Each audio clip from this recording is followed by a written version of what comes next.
और किसान साथियों, मैं स्वागत करता हूं आपके अपने YouTube चैनल पर। किसान साथियों, आज के इस वीडियो में हम बात करेंगे अंगेती भिंडी की बुआई हम कम करें। क्यों किसान साथियों, अगर अंगेती भिंडी की बुआई 15 जनवरी से लगभग प्रारंभ हो जाती है, क्योंकि वो मौसम उस समय वातानुकूलित हो जाता है और सही सफिशिएंट होता है। किसान साथियों, अगर आप अंगेती भिंडी की अगर खेती करते हैं तो बहुत अच्छा आपको मौका मिला है करोड़ों रुपए कमाने का। क्योंकि किसान साथियों, बहुत से किसानों को पता नहीं होता कि कौन सी सब्जी हम बुआई करें ताकि हम सही से अच्छा बेनिफिट पा सकें। तो किसान साथियों, आज के इस वीडियो में हम बात करेंगे कि बेसल डोज भिंडी की बुआई के लिए कौन सा देना चाहिए, और ये भी बात करेंगे कि प्री एमरजेंस हर्बिसाइड हम कैसे कंट्रोल करें। इसके साथ ये भी बात करेंगे कि कौन सा हम सीड का यानी बीज का चुनाव करें, और ये भी बात करेंगे कि हम अपनी भिंडी की फसल लंबे समय तक हम कैसे उत्पादन ले सके। अगर किसान साथियों अभी तक हमारा YouTube चैनल नहीं सब्सक्राइब किया तो चैनल को आप सब्सक्राइब कीजिएगा और ज्यादा से ज्यादा किसान साथियों को आप शेयर कीजिएगा। बात करें जैसे हिमाचल है, उत्तराखंड है और पंजाब जम्मू कश्मीर जैसे एरिया में, वहां पर क्या होता है कि मौसम तो वातानुकूलित रहता है, ठंड हमेशा वहां रहती है लगभग। तो वहां पर आप 5 जनवरी 10 जनवरी के समथिंग भी आप बुआई कर सकते हैं।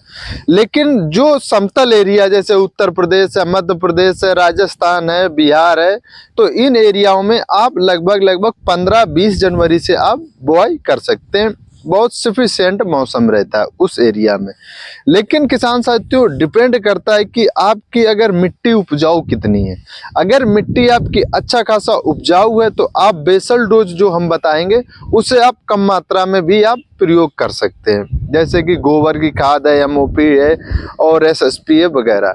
लेकिन जो उर्वरक की बात करें, जैसे कि जो कम उपजाऊ मिट्टी है, जैसे कि जहाँ पर हल्की क्षारीय मृदा रहती है या चिकनी दोमट रहती है या हल्की उपजाऊ है, उन एरियाओं में क्या करना है कि बेसल डोज की जो मात्रा रहेगी वो अच्छी रहेगी।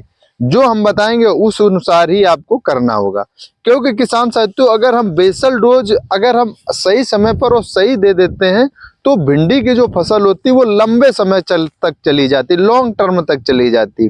तो क्या होता है कि हम अच्छा उत्पादन लंबे समय तक लेते रहते हैं, और उसी रेट पर भी डिपेंड रहता है कि किस हिसाब से रेट भी मिल रहा है।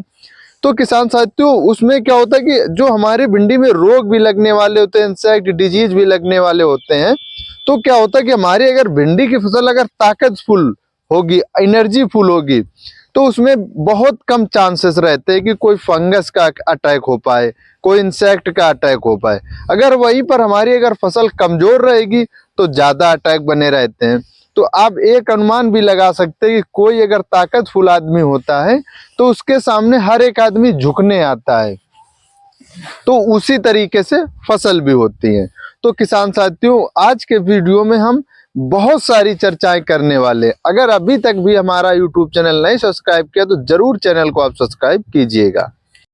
तो हमें लंबे समय तक अपनी फसल का उत्पादन लेना है, तो इसके लिए हमें बेसल डोज बहुत जरूरी है डालना।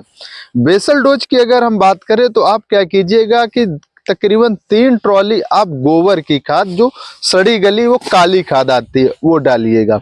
अगर आपके पास गोबर की खाद नहीं है तो आप क्या कीजिएगा, वर्मी कंपोस्ट का तकरीबन 1 कुंटल आप लीजिएगा, उसका प्रयोग कीजिएगा, क्योंकि वर्मी कंपोस्ट भी बहुत अच्छा रोल का अदा करती है। अगर किसान साथियों, वहीं पर हम रासायनिक खादों का भी हमें प्रयोग करना पड़ेगा, क्योंकि रासायनिक खादें भी लंबे समय तक अच्छा रिजल्ट देती हैं। अगर रासायनिक खादों में से मैं बात करूं, जैसे कि SSP है, SSP आपको 50 किलो ले लेना, DAP भी आपको वहीं पर 50 किलो ले लेना। इसी के साथ में हमें क्या करना है कि 20 किलो यूरिया भी ले लेना, क्योंकि जैसे ही हमारा सीड जर्मिनेट होकर के ऊपर आएगा तो नाइट्रोजन की आवश्यकता होगी, तो पर्याप्त मात्रा में नाइट्रोजन भी मिलने लगेगा। और किसान साथियों, आपको सल्फर भी ले लेना, जो बेंटोनाइट सल्फर आता है वो तकरीबन आपको 10 किलो ले लेना। इससे क्या होगा कि लंबे समय तक जो बेंटोनाइट सल्फर है लंबे समय तक कार्य करती रहेगी, तो किसान साथियों बहुत अच्छा परिणाम मिलेगा। लेकिन किसान साथियों, वहीं पर हम देखते हैं कि जब हमारी फसल करीबन 10 से 15 दिन या 20-25 दिन की हो जाती है, ग्रो करके जैसे हम फसल तुड़ाई का टाइम आता है तो उस समय क्या होता है किसान साथियों कि नीमोटोडा की शिकायत बहुत आवश्यक रूप में दिखाई पड़ती है। आप अगर देखेंगे कि तो जैसे ही आप जड़ उखाड़ेंगे तो उसमें जड़ में गांठें मिलेंगी, हल्की हल्की छोटी छोटी गांठों के रूप में दिखेंगे आप। तो क्या होगा कि वो नीमोटोडा की शिकायत होती है। इसके लिए हमें क्या करना पड़ेगा किसान साथियों कि हम अच्छा उपचार कर सके, लंबे समय तक अपनी फसल का पैदावार ले सके। तो आपको कार्बोफ्यूरान का भी आप प्रयोग कर सकते हैं, या फिर आप क्या कीजिएगा कि बेलम प्राइम आता है बायर कंपनी का, उसका भी आप प्रयोग कर सकते हैं। क्योंकि किसान साथियों हम अभी से ना अगर उस अपनी फसल को मेंटेन करके ले चलेंगे तो हम लंबे समय तक अपनी फसल को ग्रोथ करवाते रहेंगे।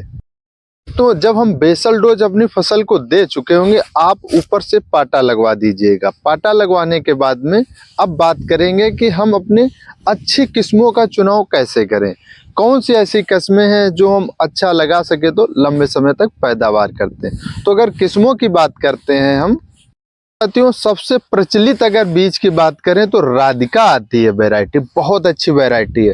लेकिन किसान साथियों हमने राधिका पिछली साल हमने इसकी बुआई की थी, ज़्यादा अच्छे परिणाम देखने को नहीं मिले थे क्योंकि हमने सस्ते दामों में और भी कंपनियों की हमने वैरायटी लगाई थी। जैसे कि हमने रामधारी लगाया था, वीएनआर का लगाया हुआ था, तो इनके भी बहुत अच्छे परिणाम देखने को मिले थे। लेकिन किसान साथियों आपके एरिया में कोई अच्छी किस्म का ट्रेंडिंग पे चल रही हो, अच्छे परिणाम अगर मिल रहे होंगे तो आप उनका चुनाव जरूर कीजिएगा, क्योंकि आप अपना अनुभव भी थोड़ा बहुत साझा कीजिएगा। क्योंकि हमने तो बहुत सारी वैरायटियां अलग अलग इस साल भी लगाएंगे और आने वाले समय पर भी हमने लगाई थी, तो हमने सबका देख लिया क्या क्या रिजल्ट है। और जो हमारे स्क्रीन पर कुछ किस्मों की वैरायटी आपको शो कर रहे हैं उनमें से आप चुनाव कर सकते हैं, या अपने अनुसार आप किसी भी कंपनी का आप चुनाव कर सकते हैं। तो किसान साथियों कि हम कौन से विधि से हम बुआई करें ताकि हम लंबे समय तक उत्पादन ले सकें। अगर किसान साथियों आप क्या करते हैं कि अगर क्यारी विधि से अगर बुआई करते हैं तो उसमें क्या होता है कि सीड थोड़ा जर्मेट जल्दी हो जाता है। अगर वहीं पर अगर आप मेड़ विधि से अगर बुआई करते हैं तो सीड का जो जर्मिनेशन होता है वो थोड़ा लेट होता है। लेकिन उसमें फ़ायदा ये होता है कि तुड़ाई जब आप करेंगे तो बहुत सावधानी पूर्वक आप तुड़ाई भी करेंगे। लेकिन जैसे ही 2 से 3 फीट का यानी थोड़ी हाइट पकड़ेगा हमारा पौधा, वैसे ही एकदम फल और फूलाना प्रारंभ हो जाएंगे। और इसके साथ में एक फ़ायदा क्या होता है, इससे ये फ़ायदा होता है किसान साथियों कि आप जब गर्म हवाएं चलती मई जून के महीने में तो उसमें क्या होता है कि फूल झड़ने की प्रॉब्लम कम देखने को मिलती, क्योंकि उसमें क्या होता है हम लोग सिस्टमेटिक ढंग से नाली विधि से ना हमने बुआई की है। तो किसान साथियों ये तो विधियां हो गई, लेकिन अब अगर हम वहीं पर विधि की बात करते हैं कि सिंचाई कौन सी विधि से करें, क्योंकि बुआई करने के बाद सिंचाई की भी आवश्यकता पड़ती है। साथियों अगर आप क्यारी विधि से अगर आप सिंचाई करें तो हल्की सिंचाई करें, गहरी सिंचाई ना करें। अगर आप नाली विधि से यानी मेड़ बना करके आप बुआई करते हैं तो आप क्या कीजिएगा, हल्की मेड़ को भरिए, क्योंकि ज़्यादा आप अगर भर देते तो जो अपनी मेड़ होगी वो बैठ जाएगी और सीड भी बैठ जाएगा। आप हल्का सिंचाई कर देंगे, पानी आप ऑटोमेटिक ऊपर तक पहुंच जाएगा, और जब पहुंच जाएगा तो तकरीबन कुछ दिन के बाद हमारा सीड जर्मेट हो जाएगा। किसान साथियों जब हमारा सीड जर्मेट हो जाए और तकरीबन 4 से 5 पत्तियां हो जाए 6, तब हमें एक स्प्रे करना होगा। अगर स्प्रे की बात करें तो आप क्या कीजिएगा, एक कीटनाशक और एक फंगीसाइड का स्प्रे कर दीजिएगा। जैसे कि आप प्रोफेनोफॉस का आप स्प्रे कर दीजिएगा, या फिर आप कार्बेंडाजिम मैंकोजिब दोनों को एक साथ मिला करके स्प्रे कर दीजिएगा। और कीटनाशक की बात करें तो आप हिमाबैक्टीन को मिला सकते हैं, उसको भी आप मिला करके स्प्रे कर सकते हैं। यानी एक कीटनाशक और एक फंगीसाइड का आपको मिला के स्प्रे कर देना। उसके ठीक कुछ दिन के बाद हमें थोड़ा यूरिया की आवश्यकता पड़ेगी, तो हल्की मात्रा में आप नाइट्रोजन दे दीजिएगा। तो किसान साथियों अगर वीडियो हमारा अगर अच्छा लगा हो तो आप ज़रूर हमारा चैनल को आप सब्सक्राइब कीजिएगा, और समय समय पर आपको जानकारी मिलती रहेगी। किसान साथियों अगर आप चैनल को आप सब्सक्राइब कर लेते हैं और लाइक कर देते हैं तो उससे क्या होता है कि जो भी हम वीडियो या कोई जानकारी अपडेट करेंगे अपने यूट्यूब चैनल पर आपको सबसे पहले मिलेगी। तो चैनल को आप सब्सक्राइब कर लीजिएगा और ज़्यादा से ज़्यादा किसान साथियों को शेयर कीजिएगा। जय हिंद।